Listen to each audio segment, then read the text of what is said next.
Hello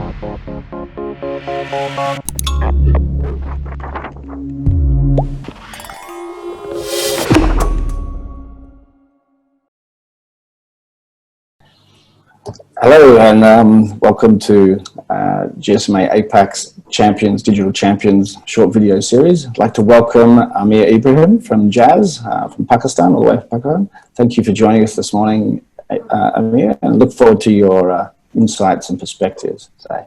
Thank you for having me over here, Julian. Yeah, looking forward to it. Okay, let's get straight into it then. So you have a long history in telecoms, and I think my guess is like you were one of the earliest employees of Jazz back in 1994. You have spent some time in the car industry before coming back to telecoms in Pakistan with Telenor and back to Jazz a few years now. Tell me, how did your career journey start, and how has it made you a leader that you are now, and what would your recommendations for somebody else starting their career journey now in Pakistan? Great. Well, it's been, within the telecom world, advantage of spending about 7-8 of those years, as you mentioned, in the automotive industry. And I think careers are marathons, and it's difficult to, when you start, it's very difficult to think about how long it's going to last. And as long as you're open to the diversity of new challenges, I think you have to keep on looking at it as short sprints in a big marathon. That's the right way to look at a career. But to make those sprints more enjoyable, I think if you can add diversity to your roles, you will have a rewarding thing. So it's like difficult to keep on doing a marathon on a treadmill because it becomes insanely boring. But when you change the landscape, you change the inclines, you change the environment around you, you get less bored. Same as the way that you look at a career.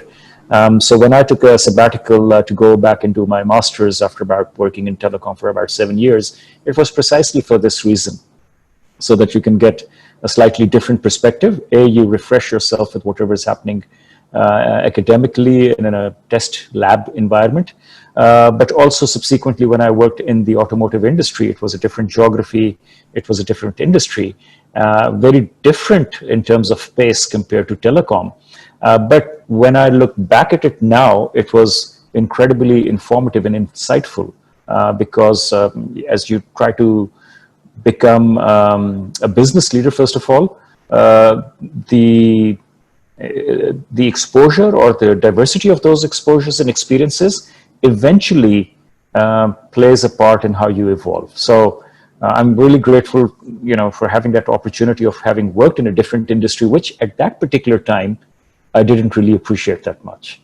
So as you go through the journey, just try to enjoy the journey as much as you can.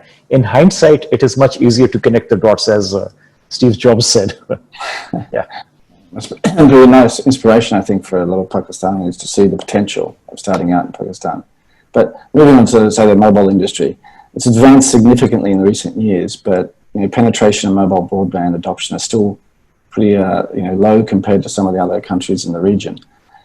And what do you see as the focus? What do we need to focus on to increase the inclusiveness of digital and prepare for 5G in the coming years?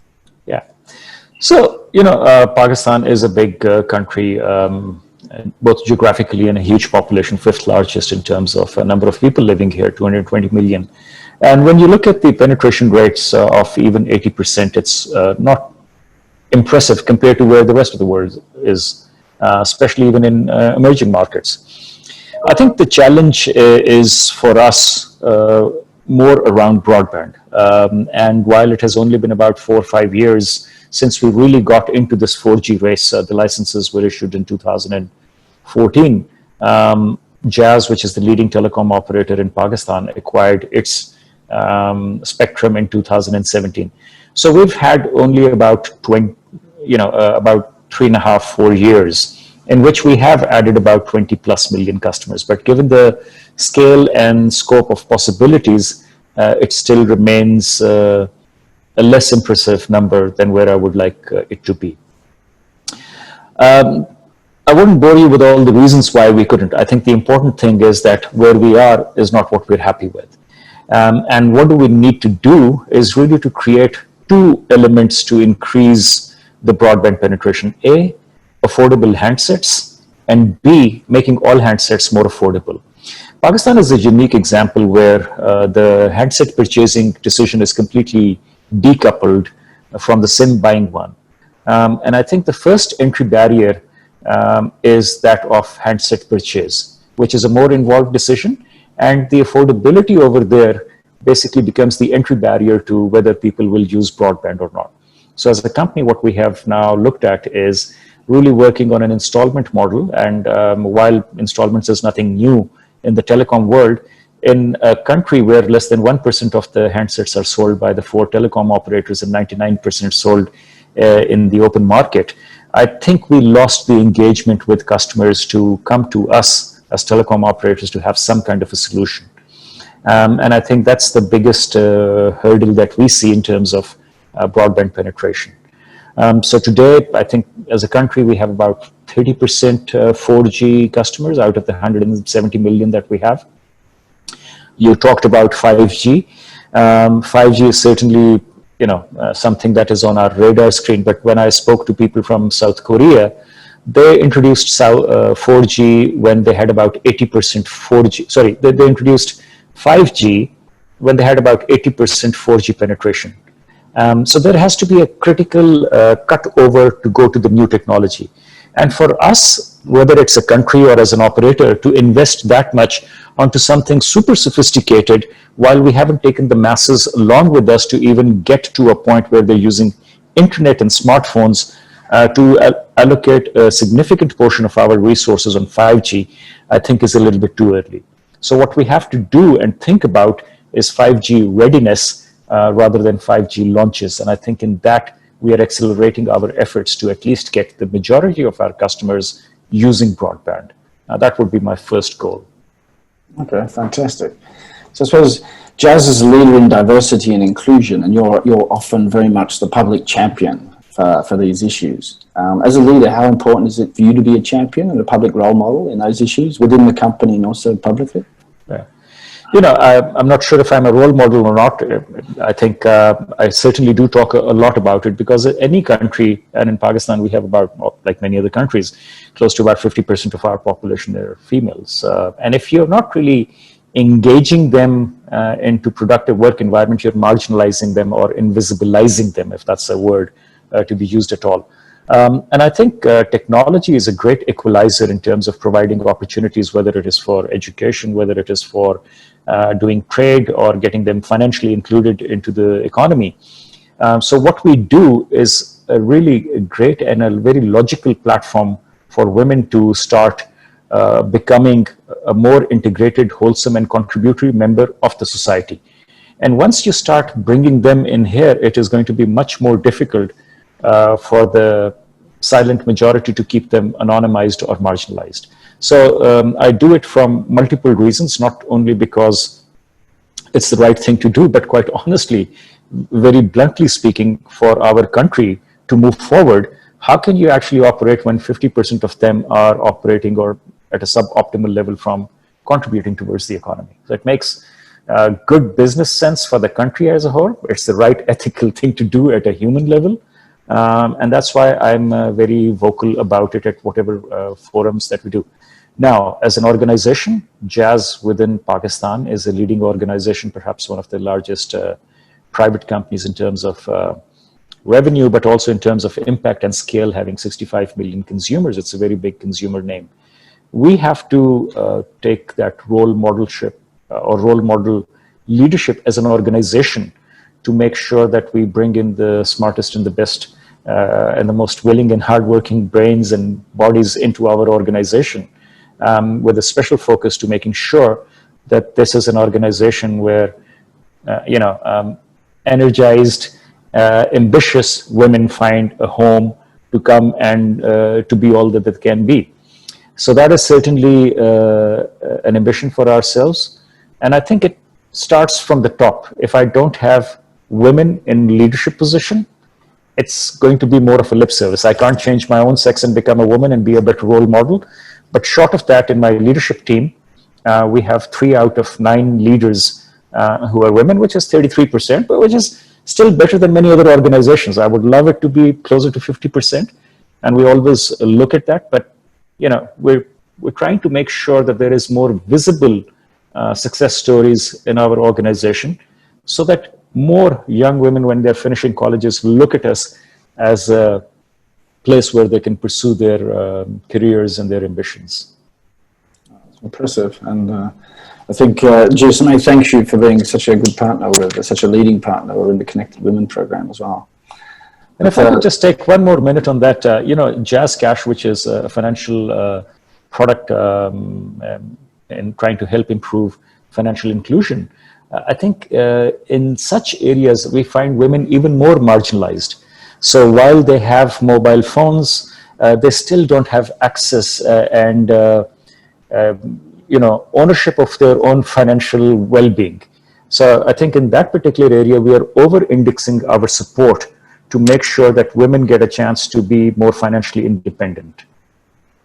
Fantastic. And by the way, I think it was in 2017 we did win a GLOMO award. Yeah, you did. And been a strong supporter since, and look forward to continuing. And I suppose you've taken that same energy, I think, into COVID-19 response. I mean, I sit here in Indonesia interviewing you, and I know from a country of similar size, the numbers of and how we manage the virus have been pretty significantly different. So, I mean, Pakistan has been commended internationally for its collaboration and response to the virus. What do you think are the key factors in beating expectations and the role of technology in managing the pandemic? Yeah. So I think, by the way, Pakistan is a success story right now. Well, I wouldn't call it a race, but the crisis isn't over.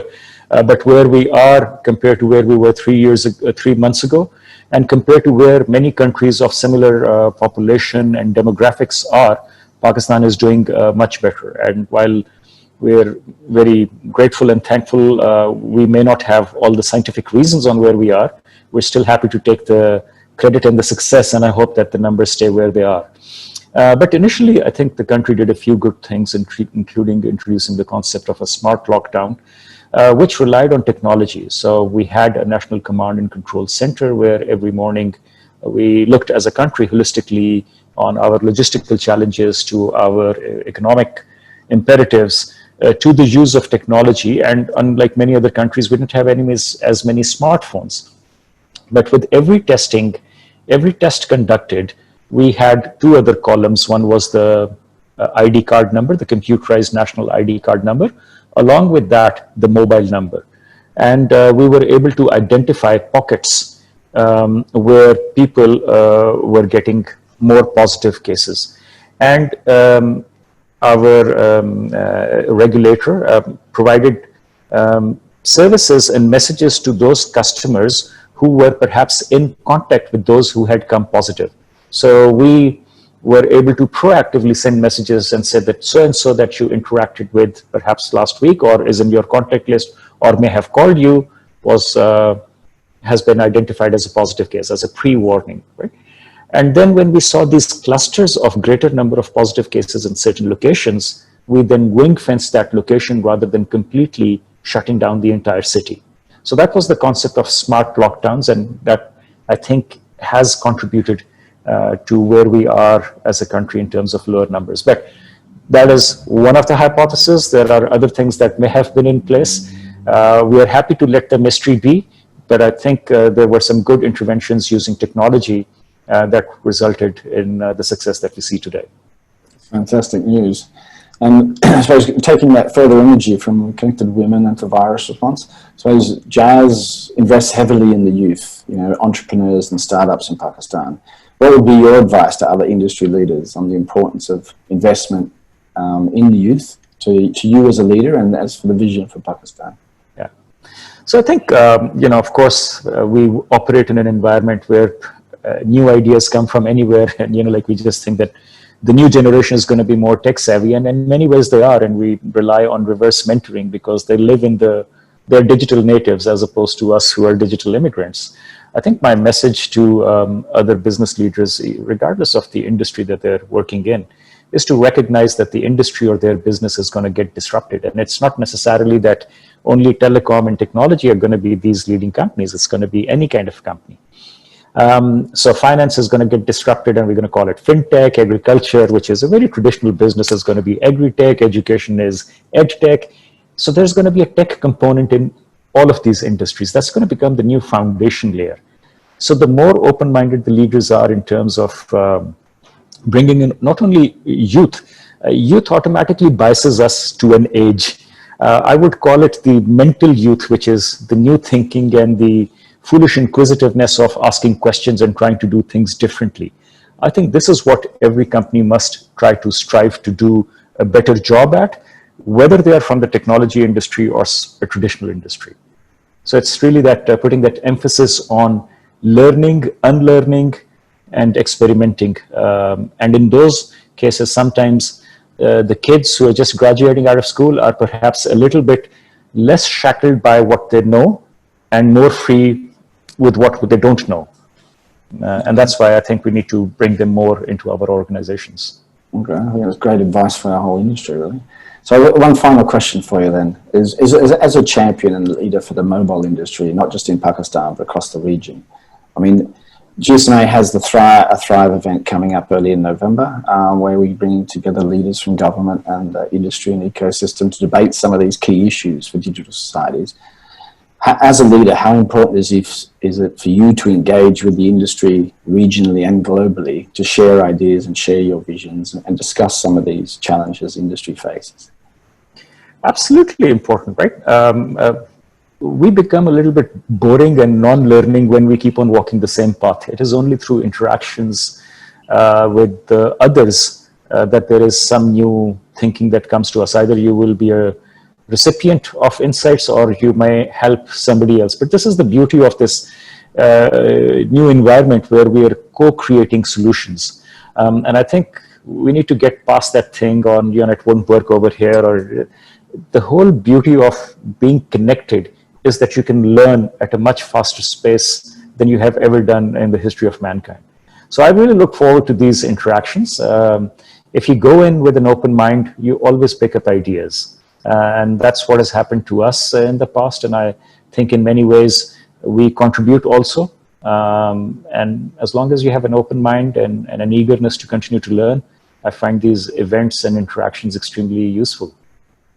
Okay. Thanks for your time today, Aamir. I mean, great insights for industry and people in Pakistan, I think, to look up to you as a leader and from the region, inspiring. So thanks for your time again. Thank you. Thanks, Julian. All right, good.